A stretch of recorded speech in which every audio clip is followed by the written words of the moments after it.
गेहूं के आटे और बेसन से तो आपने हजारों लड्डुओं की रेसिपी इंटरनेट पे देखी होगी, लेकिन आज मैं बच्चों के लिए हाइट इंक्रीज करने वाले मूंग दाल और काले चने के आटे से बनने वाले लड्डुओं की रेसिपी लाई हूँ, जिसमें कि मैंने ड्राई फ्रूट्स का भी यूज़ किया है।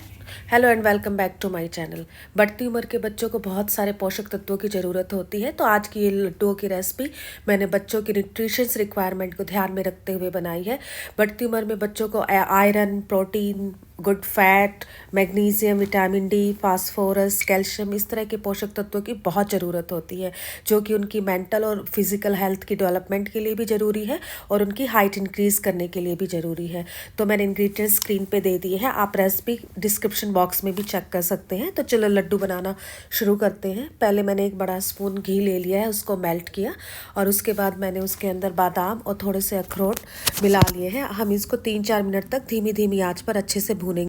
बादाम और अखरोट में प्रोटीन तो भरपूर मात्रा में पाया ही जाता है, साथ ही साथ इसमें अदर न्यूट्रिशंस जैसे फास्फोरस, मैग्नीशियम, ओमेगा 3 एसिड्स और विटामिन ई भी पाया जाता है, जो कि बच्चों की शार्प मेमोरी, मेंटल डेवलपमेंट के लिए बहुत ही ज़रूरी होता है।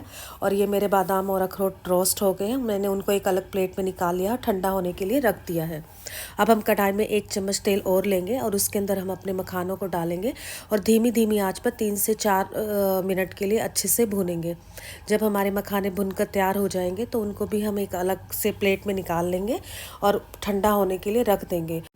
सेम कढ़ाई में अब हम अपने सारे सीड्स को, बीजों को डाल के अच्छे से भूनेंगे। अब इस स्टेज पे हमें घी नहीं डालना है, तो मैंने अपने pumpkin seeds, sesame seeds, flax seed, तिल के बीज, या जो मेरे पास मैंने अजवाइन और सौंफ ली थी वो, और उसके बाद जो जिंजर कैंडी मैंने ली थी वो सारी डाल के हम अच्छे से 3-4 मिनट के लिए इनको भी भूनेंगे। अगर सीड्स के साथ अगर हम घी डाल देंगे तो वो सीड्स इतनी अच्छी तरह से भुन नहीं पाएंगे, जो कि जैसा कि टेक्सचर हमें चाहिए। और मेरे सीड्स भुन के तैयार हो गए हैं, इनको भी मैंने एक अलग प्लेट में निकाल लिया है। अब हम सारी चीज़ों को ठंडा करेंगे, क्योंकि बाद में हमें इन सबको मिक्सी में पीसना है। अब हम अपने आटों को भूनने की तैयारी करेंगे। तो मैंने कढ़ाई में 3-4 बड़े चम्मच घी ले लिया है, उसके अंदर पहले मैं अपनी मूंग दाल का आटा डालूंगी और साथ में ही जो मैंने काले चने का आटा लिया था वो भी डाल दूंगी, क्योंकि दोनों को पकने में सेम ही टाइम लगता है, तो इसलिए दोनों को मिक्स करके पकाने में कोई दिक्कत नहीं है। अगर आप कोई ऐसा आटा लेते हैं जिसका पकने का टाइम अलग है, तो आप दोनों को अलग अलग तरह से पकाएं। तो ये देखिए, जैसे जैसे मेरा आटा अच्छे से भुनता जाएगा उसका कलर थोड़ा सा डार्क होता जाएगा, और ये अब मेरे आटे अच्छे से भुन गए हैं, तो कलर भी देखिए थोड़ा डार्क हो गया है। और आटे की कंसिस्टेंसी ऐसी है कि आप इसको अगर हाथ से लड्डू बनाएंगे तो वो एक दरदरा सा लड्डू वो बाइंड हो जाएगा। तो इस स्टेज पे मैंने अपने आटे को, गैस को ऑफ कर दिया है और आटे को एक दूसरे बर्तन में निकाल लिया है, क्योंकि कढ़ाई गर्म होगी और अगर आटा उसी में रखा रहेगा तो वो नीचे लग जाएगा। अब जो मेरे ड्राई फ्रूट्स और सीड्स मैंने रोस्ट किए थे उनको पीसते हैं। तो सबसे पहले मैंने सीड्स को मिक्सी में डाल के उनका एक फाइन पाउडर बना लिया है। अगर थोड़ा मोटा पाउडर भी रहता है तो कोई दिक्कत नहीं है, और अपने आटे के अंदर मिला लीजिए। उसके बाद मैंने अपने बादाम और अखरोट जो भून के रखे हुए थे वो ठंडे भी हो चुके हैं, उनको धीरे धीरे मिक्सी में पीसा और अपने आटे के अंदर डाल लिया।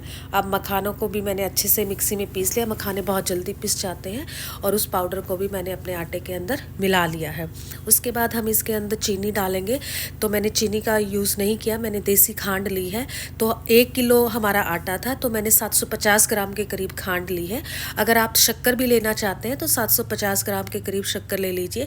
इससे ज़्यादा खांड और शक्कर की इसमें ज़रूरत नहीं है, नहीं तो लड्डू बहुत ही मीठे होंगे और ड्राई फ्रूट्स का और आटों का कोई भी टेक्सचर आपको फील नहीं होएगा। अभी हमें आटा सूखा लग रहा है तो इसके लड्डू हम बाइंड नहीं कर पाएंगे, और हमारे पास अभी घी भी बहुत बचा हुआ है। तो हम क्या करेंगे, कढ़ाई में थोड़ा सा 4-5 चम्मच घी लेंगे और उसको मेल्ट कर लेंगे, और उसके बाद जो हमारा आटा है उसके अंदर एक कुआं सा बना के उसके अंदर डाल के और घी को आटे के साथ मिला लेंगे, जिससे कि हमारे पास जो आटे की कंसिस्टेंसी है वो बाइंड आ जाएगी और हमारा घी भी सारा एब्जॉर्ब हो जाएगा। तो सारा ये प्रोसेस बनाने में मेरे को 750 से 800 ग्राम घी लगा है, क्योंकि हमारा मूंग दाल का और काले चने का आटा ये घी ज़्यादा एब्जॉर्ब नहीं करता है। कुछ आटे ऐसे होते हैं जो घी ज़्यादा एब्जॉर्ब कर लेते हैं। इसके साथ ही ड्राई फ्रूट्स हमने भरपूर मात्रा में डाले हैं, तो उनके अंदर भी ऑयल होता है, तो आटा उनसे भी थोड़ा सा मॉइस्ट हो गया। और ये देखिए, अब ये घी डालने के बाद हमारे आटे की कंसिस्टेंसी ऐसे हो गई कि मैं आसानी से इसके लड्डू बना पा रही हूँ। तो अब इसके लड्डू बनाना कोई मुश्किल नहीं है, आप स्क्रीन पर दिखाए गए प्रोसीजर के हिसाब से इसके लड्डू बनाएं और अपने बच्चों को खिलाएं। और ये देखिए एक और मैंने लड्डू बनाकर आपके सामने दिखाया है। जस्ट आटे को हाथ में लें और दोनों हाथों के बीच में उसको धीरे धीरे घुमाते हुए एक लड्डू की शेप दे लें। ये देखिए दोस्तों, मैंने कितने अच्छे से उनको 2-3 उंगलियों की हेल्प से एक लड्डू की शेप दे दी है। थोड़ी बहुत लड्डू की शेप गोल वोल ना हो तो तब भी कोई इशू नहीं है। आप ट्राई कीजिएगा कि सेम साइज़ के ही लड्डू बना के रखें और अपने बच्चों को रोज़ 1 या 2 लड्डू रेगुलरिटी के साथ दें, एक मॉर्निंग में, एक इवनिंग में। तो बच्चों की हेल्थ पे आप देखेंगे बहुत ही ज़्यादा पॉजिटिव इफ़ेक्ट आता है। साथ ही आप बच्चों को ऐसी फिजिकल एक्टिविटी कराते हैं जिससे कि उनकी बॉडी स्ट्रेच होती है, जैसे बैडमिंटन खेलना, लटकने या कुछ ऐसी एक्सरसाइजेस, तो उनकी हाइट भी इंक्रीज़ होती है। आप ये रेसिपी ज़रूर ट्राई करें और मुझे बताएं कैसी